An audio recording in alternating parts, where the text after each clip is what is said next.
We are Steven and Jill. Together, we've been buying and reselling land since the 90s. Our data-centric approach leaves our buyers asking, how can you sell it so cheap? Here on the Land Academy Show, We answer that and more. Steve and Jill here. Hello. Welcome to the Land Academy Show, entertaining land investment talk. I'm Steven Jack Butala. And I'm Jill DeWit, broadcasting from awesome Central Arizona. Today, Jill and I talk about the simple ways to improve your land so it stands out online. You know, I was just thinking about Arizona. And yesterday, we were talking about how happy you are because you got a personal assistant and everything. Oh, yeah. I could not be more happy in my life than right now.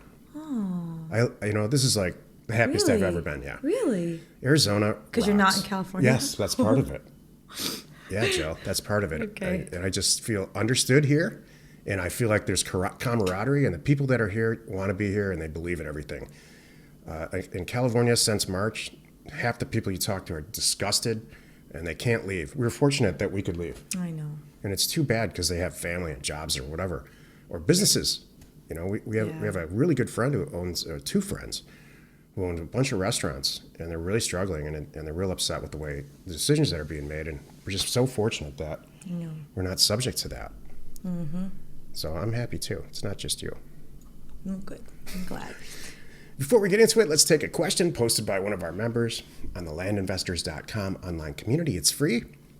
And if you're a Land Academy member already, please join us on Discord. Chris wrote, I've been a member since July 2020, and I have yet to send out a mailer. I had several unforeseen events happen that drained the bank account, but I'm now at a point where I'm ready to send out a mailer and pick a county.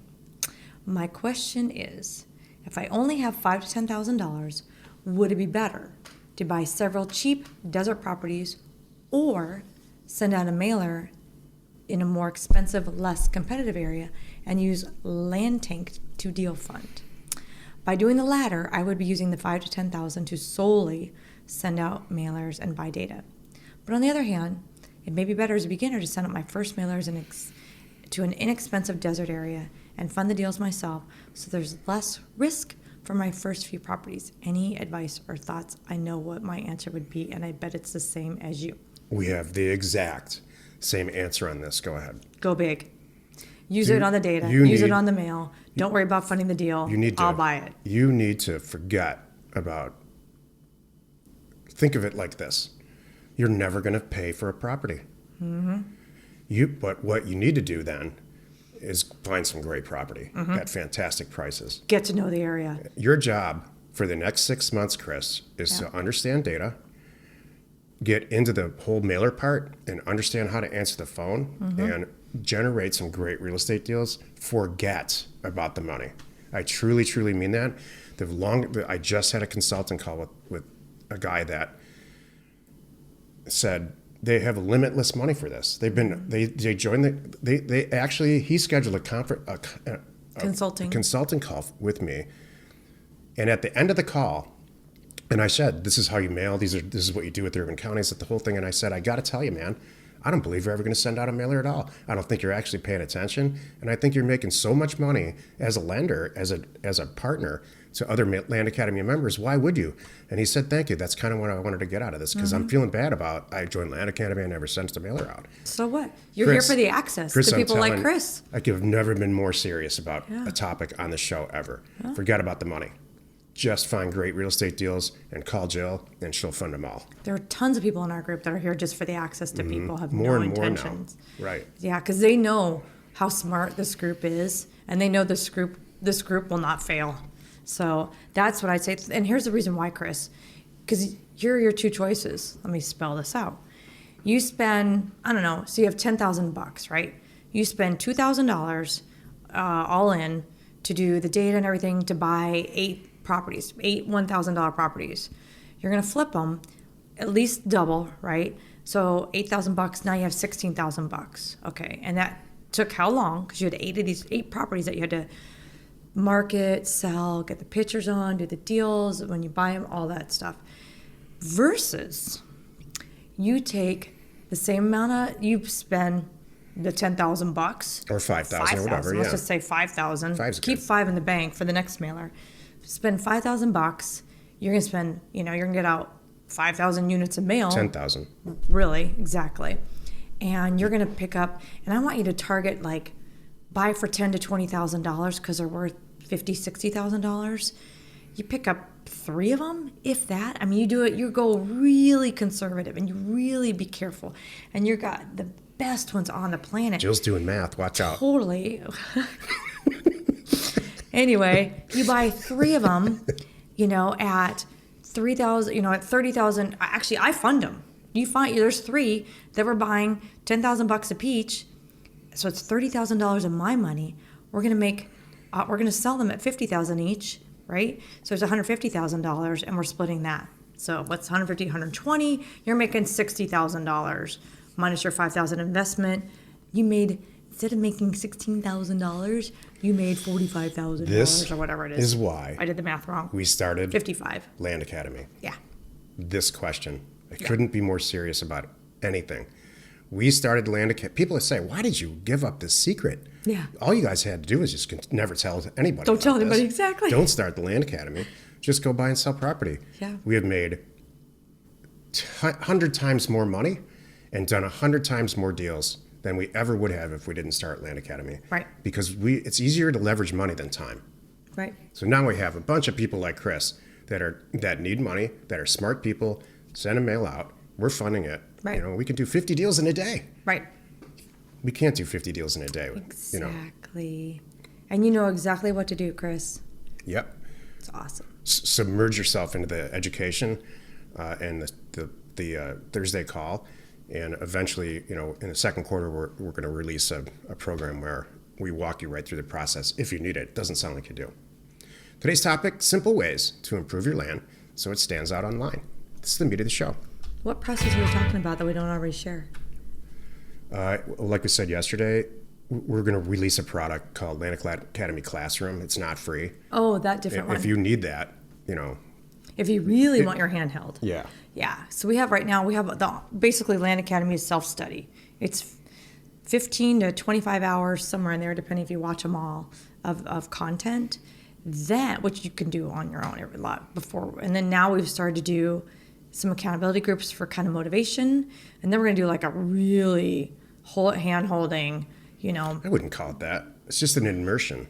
It's an immersion. Yeah. If you really want to ensure your success. And again, some people are not self-study people. It's okay. And that's okay. You're right. Okay, so simple ways to improve your land so it stands out. This is a result of a talk that we actually did yesterday. Tell us the story, Joe. Okay.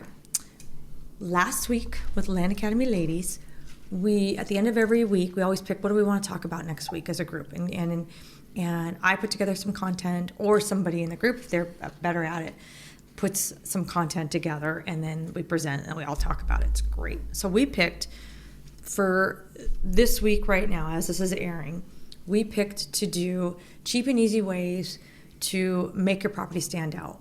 What can I do? What can I put on it? Is really what it is. And I said, all right, I'm going to put this whole thing together, and I'm going to come up with my ways. And I have said every single one of you need to come up with at least one cool, unique, cheap, fast way to make your property stand out. What would you put on it? So that's what we're going to talk about a little bit today. And you and I are this came from you, by the way, and you kind of explained it going into this, where when you scroll down the internet right now and you find, say you're looking in XYZ county in Texas. Or Maricopa County. Colorado, or whatever it is. Where we're sitting in right now. It doesn't matter. Mm-hmm. The pictures can all look the same. Yeah. It's like, wow, I can't tell this lot from that lot. Right. It's at the same mountain in a different picture, or like, yeah, I've seen that bush before, or, yep, I know what a cactus looks like, everyone. Kind of things you've got to have. You want to, it really, especially if you're in a market where there's a lot of like-kind property, I would definitely pull this out. If you're the only one you're one of 3 people that are selling property in this area, kudos to you. You found a great county to work in. There's 3 of you, and you're the cheapest, so we all know what's going to happen. But what if you're in an area, and this is something too, what if you have a property, you're like, oh shoot, I did invest in some property. I didn't realize how many people there's what's available in this area. How am I going to move this property? Well, you might need to do something cheap and easy and fast to make yours stand out, and then you're going to sell it. Some of my ideas are, do you want to add before I dive in? No, you're doing a great job. It's like you drank a couple pots of coffee. Maybe I did. No, it's my new assistant. I'm a new person. Because there's a lot of crap that I don't have to do. It's the greatest thing. So I'm happier too because Jill's happy. Well, we all know that saying.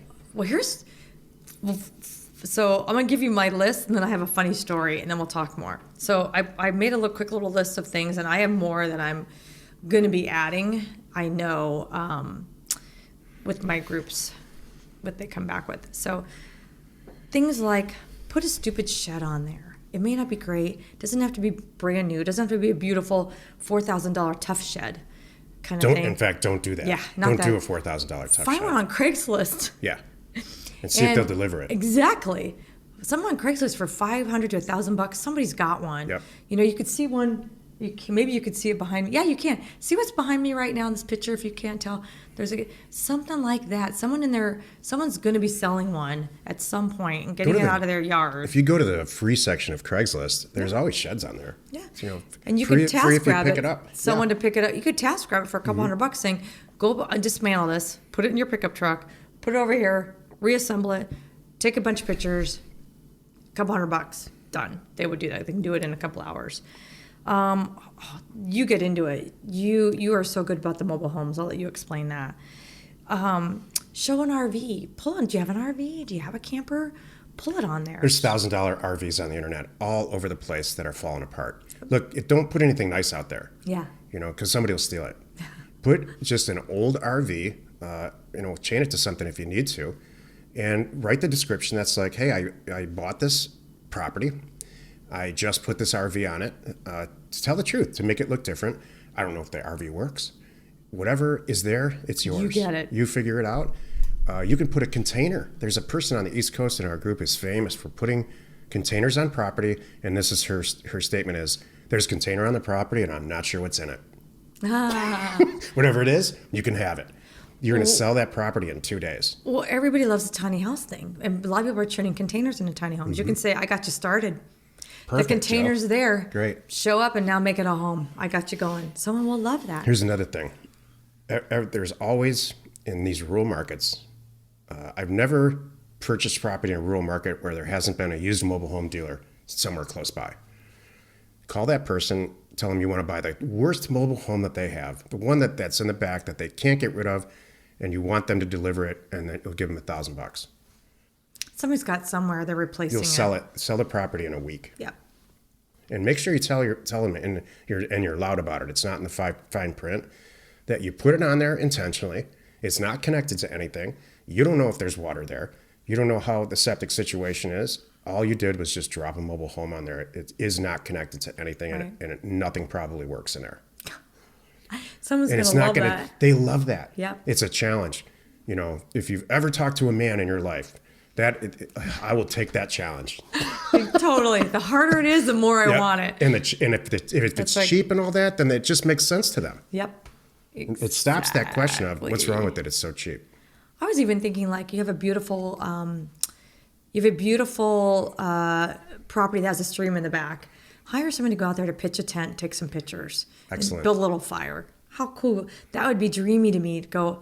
If I pulled up a property and I saw the tent there and the fire going and a chair and maybe even someone's feet, with a fishing pole in the water, I'd be like, oh, I got to have this property. Yep. And I just hired someone to go out there with their own tent. I didn't buy anything. A couple $100 to do that.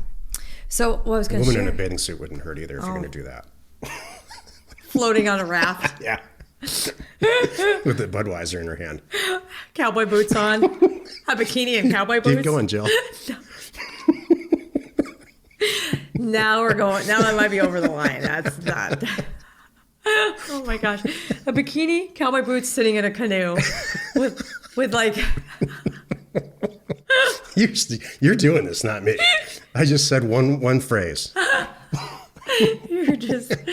Yeah, that might cost more than a couple $100. I can't believe you. Oh gosh. All right, that's what I hadn't thought of. I don't see that on your little notes there. No, that's not on my list. No, but here's my story I was going to tell you. I want to paint this picture.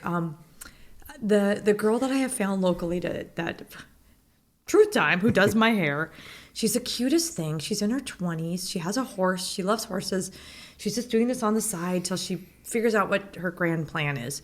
And she was talking about driving around the horse in the back of her trailer and her truck and what she's doing. And she's like, I'm about to buy. She doesn't really know much about me or what I do. So I thought this was so funny that she's sharing the story. This is a good story, Jill. Wow. So she said, my friend just did this. I never heard this either. Yeah. My friend just did this and I'm going to do it too.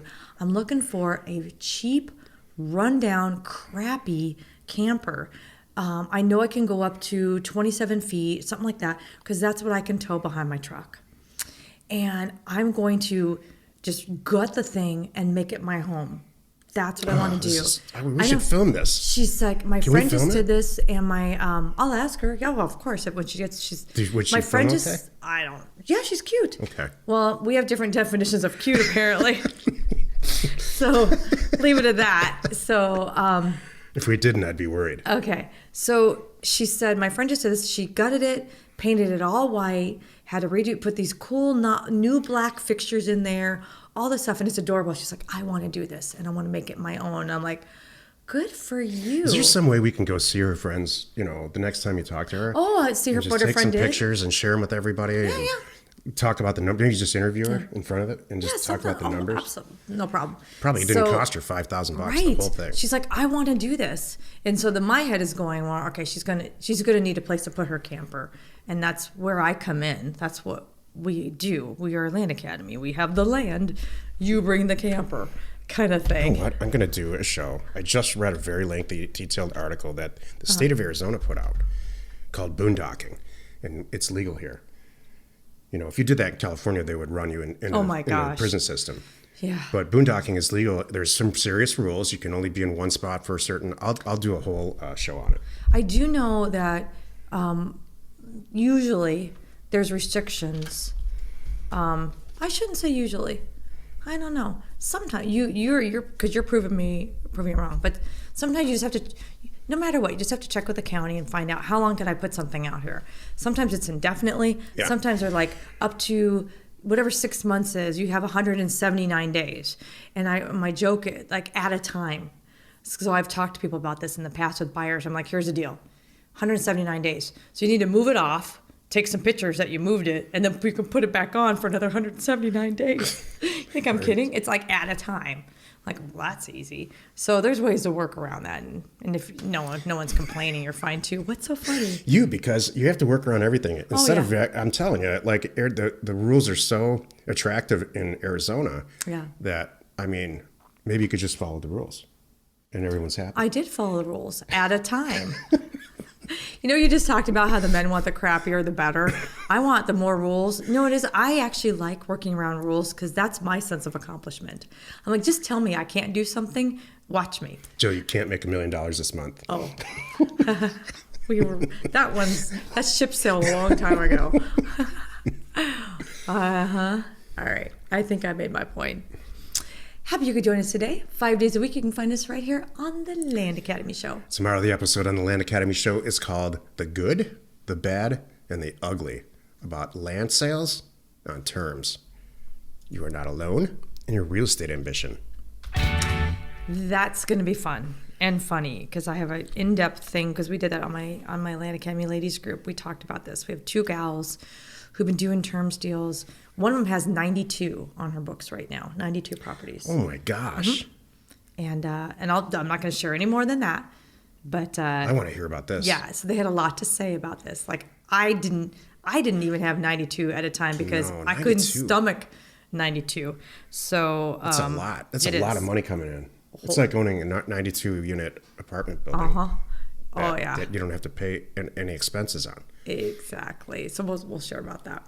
If you need any sort of access of ownership or property details, including owner phone numbers and FEMA flood map overlays, check out neighborscoop.com. Created by investors, that's us. For investors, that's you. We are Steven Jill. Information and inspiration to buy undervalued property.